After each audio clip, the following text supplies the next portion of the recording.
നീ ഇതാരോടാ സംസാരിക്കുന്നതെന്ന് പറഞ്ഞിട്ടാണ് സാറ് അവരുടെയൊക്കെ മുന്നേ വെച്ചിട്ട് എന്നെ അടിച്ച് അതിന് താഴെ വീണു. അത് കഴിഞ്ഞിട്ട് വീണ്ടും അവിടെ നിന്ന് എടുത്ത് വീണ്ടും അടിച്ചു. വീണ്ടും അപ്പോൾ സാർ എന്നിട്ട് പുറത്ത് പോകാൻ നിൽക്കുക. വീണ്ടും പോവാ ഞാൻ പറയുക ഞാനിത് കംപ്ലൈൻറ്റ് ചെയ്യും. ഞാൻ അപ്പോൾ തന്നെ എൻ്റെ ഹസ്ബൻഡിനെ വിളിച്ചു വരികയാണെന്ന് പറഞ്ഞു. അപ്പോഴേക്ക് സാറിന് ഇവിടെ നിന്ന് പോകണം. അപ്പോൾ ഞാൻ പറഞ്ഞു പറ്റത്തില്ല, ഓഫീസിൽ നിന്ന് പോകാൻ പറ്റത്തില്ല, സാർ ഓഫീസിൽ തന്നെ ഇരുന്നാൽ മതി. ഇതാണ് ആ ദേഷ്യത്തില്, അതായത് ഞാൻ പോകണ്ടെന്ന് പറഞ്ഞ സാധനം തടയുവാണല്ലോ, പോകണ്ട സാർ ഇപ്പൊ പോകണ്ട, എനിക്ക് പറയാനുള്ള കേട്ടിട്ട് പോയാൽ മതി. അപ്പോൾ അതിന്റെ ബേസിസിൽ ആ ദേഷ്യത്ത് ഇല്ല പരാതി ഒന്നും കൊടുത്തില്ല. സ്ഥിരം ഇങ്ങനെ കയ്യേറുന്ന വേറെ ആരെങ്കിലും അടിച്ചിട്ടുണ്ടോ എന്നുള്ള കാര്യം എനിക്കറിയത്തില്ല. അന്ന് മറ്റു പെൺകുട്ടികളോടും ഇങ്ങനെ തന്നെയാണ് വഴക്ക് പറയുന്നതെന്ന് പറഞ്ഞാൽ ഫയൽസ് ഒക്കെ മുഖത്ത് വലിച്ചെറിയ. ഒത്തിരി ജൂനിയേഴ്സ് ഓഫീസിൽ അവിടെ വഞ്ചൂർ കോടതിയിൽ ആരോട് ചോദിച്ചാലും അറിയാം, ആ ഓഫീസിൽ ആരും നിൽക്കത്തില്ല. ഇല്ല, പോലീസ് കസ്റ്റഡിയിലെടുക്കാൻ അസോസിയേഷൻ ഓഫീസിൽ കയറിയിട്ട് അദ്ദേഹത്തെ കൊണ്ടുപോകാൻ പറ്റില്ല എന്ന അസോസിയേഷന്റെ തീരുമാനം.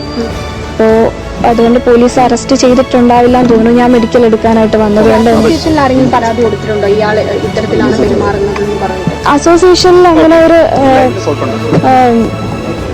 നിയമപരമായിട്ട് അങ്ങനെ ഒരു പരാതി കൊടുത്തിട്ടില്ല. അല്ലാതെ ഇപ്പോൾ ഈ ഓഫീസിൽ ആരും നിൽക്കത്തില്ല എന്നുള്ള, കാരണം സാറിന്റെ ഈ ദേഷ്യം വരുമ്പോൾ പറയുന്ന വാക്കുകൾ ഇനി ഇതിനു മുമ്പ് വേറെ ആരെയും അടിച്ചിട്ടുണ്ടോ എന്നുള്ള കാര്യം എനിക്കറിയത്തില്ല.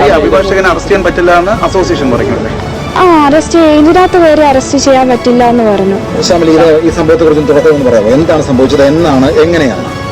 ഇന്ന് 12:30 ആണ് സംഭവം. ഞാനിന്ന് രാവിലെ ഫാസ്റ്റ് ട്രാക്ക് കോടതിയിൽ ഫാസ്റ്റ് ട്രാക്ക് 2-ലായിരുന്നു വെക്കേഷൻ കോർട്ട്. അവിടെ ഹിയറിംഗ് ഒക്കെ പറഞ്ഞ് ബെയിൽ ആപ്ലിക്കേഷൻ ഹിയറിംഗ് ഉണ്ടായിരുന്നു. അത് പറഞ്ഞ് ഓഫീസിൽ വന്നതിന് ശേഷം ഞാൻ സാറിനോട് പറഞ്ഞു, സാറൊന്ന് കോടതിയിലുണ്ടായിരുന്നു, സാറിനോട് പറഞ്ഞു എനിക്ക് സംസാരിക്കണം.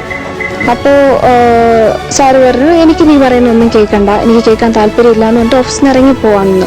അപ്പോൾ ഞാൻ പറഞ്ഞു സാറ് ഒന്നുകിൽ ആ ജൂനിയറിനെ വോൺ ചെയ്യണം, ഇല്ലെങ്കിൽ എനിക്ക് വോൺ ചെയ്യേണ്ടി വരും. അപ്പോൾ സാറ് പറ്റത്തില്ല, സാർ ഇറങ്ങി പോകാൻ നിന്നു. അപ്പം ഞാൻ ആ ജൂനിയറിനോട് പറഞ്ഞു വർക്ക് ചെയ്യാനല്ലേ വരുന്നത്, വർക്ക് ചെയ്യുക, എൻ്റെ കാര്യത്തിൽ ഇടപെടരുത്, ഞാൻ ഒന്നിനും വരുന്നില്ലല്ലോ, എൻ്റെ കാര്യത്തിൽ ഇടപെടരുതെന്ന് പറഞ്ഞു. നീ ഇതാരോടാ സംസാരിക്കുന്നതെന്ന് പറഞ്ഞിട്ടാണ് സാറ് അവരുടെയൊക്കെ മുന്നേ വെച്ചിട്ട് എന്നെ അടിച്ച് അതിന് താഴെ വീണു. അത് കഴിഞ്ഞിട്ട് വീണ്ടും അവിടെ നിന്ന് എടുത്ത് വീണ്ടും അടിച്ചു. വീണ്ടും അപ്പോൾ സാർ എന്നിട്ട് പുറത്ത് പോകാൻ നിൽക്കുക. വീണ്ടും പോവാ ഞാൻ പറയുക ഞാനിത് കംപ്ലൈൻറ്റ് ചെയ്യും. ഞാൻ അപ്പോൾ തന്നെ എൻ്റെ ഹസ്ബൻഡിനെ വിളിച്ചു വരികയാണെന്ന് പറഞ്ഞു. അപ്പോഴേക്ക് സാറിന് ഇവിടെ നിന്ന് പോകണം. അപ്പോൾ ഞാൻ പറഞ്ഞു പറ്റത്തില്ല, ഓഫീസിൽ നിന്ന് പോകാൻ പറ്റത്തില്ല, സാർ ഓഫീസിൽ തന്നെ ഇരുന്നാൽ മതി. ഇതാണ് സംഭവം.